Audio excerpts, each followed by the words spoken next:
World war 2 के बाद दुनिया ने एक प्रॉमिस किया था, नेवर अगेन। फिर कभी ज्यूज को उनके आइडेंटिटी के लिए टारगेट नहीं किया जाएगा। लेकिन आज 2025 में चाहे वो पेरिस के स्ट्रीट्स हो, लंदन के यूनिवर्सिटीज हो, न्यूयॉर्क के सबवेज हो या फिर सिडनी के बीचेस, एंटी-सेमिटिज्म वापस आ चुका है और इस बार ज्यादा लाउड, ज्यादा नॉर्मलाइज्ड और ज्यादा डेंजरस फॉर्म में। आज की इस वीडियो में हम समझेंगे एंटी-सेमिटिज्म क्यों बढ़ रहा है, कौन रेस्पॉन्सिबल है और क्यों दुनिया आंखें बंद कर रही है।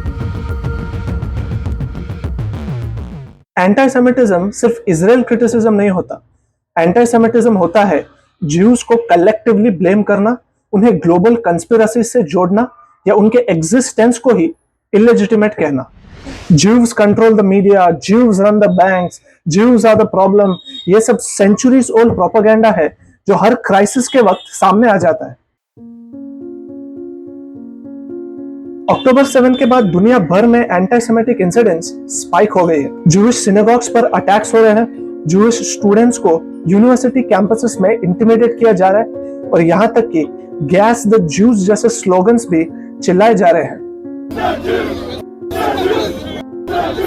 ये सिर्फ फ्रिंज ग्रुप्स नहीं कर रहे, ये प्रोटेस्ट के नाम पर, ये एक्टिविज्म के नाम पर और ह्यूमन राइट्स के बैनर के नीचे हो रहे हैं। इजराइल के एक्शंस को क्रिटिसाइज करना एक बात होती है, लेकिन हर एक ज्यू को इसका जिम्मेदार ठहराना, ये हेट है।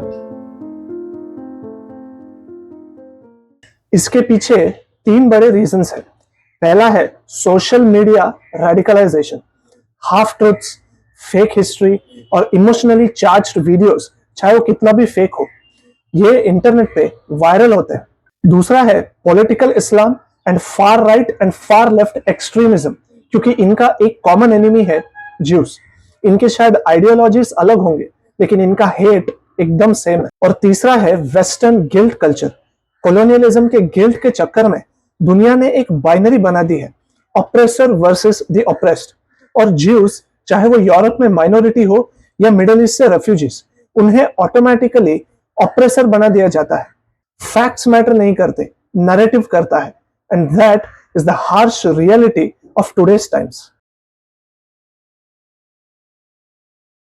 आज के यूनिवर्सिटीज जिन्हें क्रिटिकल थिंकिंग सिखानी चाहिए, वहां जूइश स्टूडेंट्स अनसेफ फील कर रहे हैं।